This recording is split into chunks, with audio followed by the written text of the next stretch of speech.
World കപ്പിൽ ഇന്നലെ ഹോളണ്ടിന്റെ അഴിഞ്ഞാട്ടമാണ് നമ്മൾ കണ്ടത്. എന്താ പറയാ, 5-1 സ്വീഡനെ മുട്ടുകുത്തിക്കുന്നതാണ് നമ്മൾ ഇന്നലെ കണ്ടത്. എന്താ പറയാ, ഓറഞ്ച് പടയുടെ തേരോട്ടം അങ്ങനെ തന്നെ വേണം പറയാൻ. കാരണം ആദ്യ മത്സരത്തിൽ ജപ്പാനോട് 2-2 സമനില വഴങ്ങിയ ഒരു നെതർലൻഡിനെ നമ്മൾ ഇന്നലെ കണ്ടത്. തുടക്കം മുതൽ അറ്റാക്കിംഗ് സ്റ്റൈൽ, കരുത്തരായ സ്വീഡനെ, എന്താ പറയാ, വിജയിച്ചു വന്ന സ്വീഡനെ മുട്ടുകുത്തിക്കുന്ന തരത്തിലുള്ള അറ്റാക്കിംഗ് ആണ് നമ്മൾ കണ്ടത്.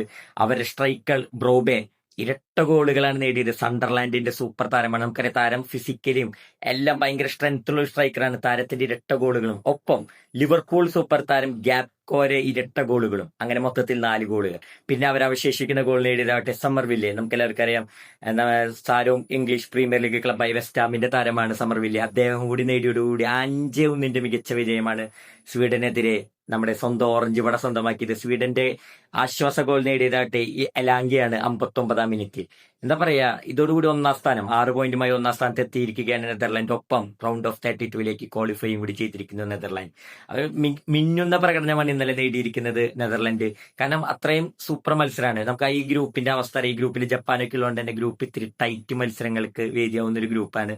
ഇപ്പൊ 4 പോയിന്റാണ് നെതർലാൻഡിലുള്ളത്. ആദ്യ മത്സര സമനിലയും ഇന്നലത്തെ വിജയത്തോടുകൂടി.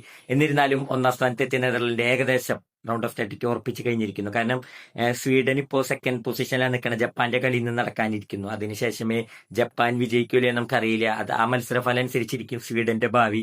Anyway, Netherland is back. World cup is going to be more exciting. കാരണം നെതർലാൻഡ് ഓറഞ്ച് പടയുടെ മിന്നും ഫോം തിരിച്ചെത്തിയിരിക്കുന്ന വേൾഡ് കപ്പിൽ മൊത്തത്തിൽ എല്ലാ ടീമുകളും ഒന്ന് വിറച്ചിരിക്കുകയാണ്. കാരണം നമുക്കറിയാം, അവര് ഫോമിലായി കഴിഞ്ഞാൽ അവരെ മുട്ടുകുത്തിക്കാൻ ഇത്തിരി ബുദ്ധിമുട്ടാണ് ഹോളണ്ടിന്. കാരണം നമ്മൾ 2010 കണ്ടതാണ്, അവർ ഫൈനൽ കളിച്ചത്. കിരീടമില്ലെങ്കിലും അവരെ കളി നമ്മൾ എല്ലാവരും കണ്ട് ആസ്വദിക്കുന്ന ഒരു ടൈപ്പ് ഓഫ് പ്ലേ ആണ് അവർ കളിക്കാറുള്ളത്. Anyway, waiting for the next game.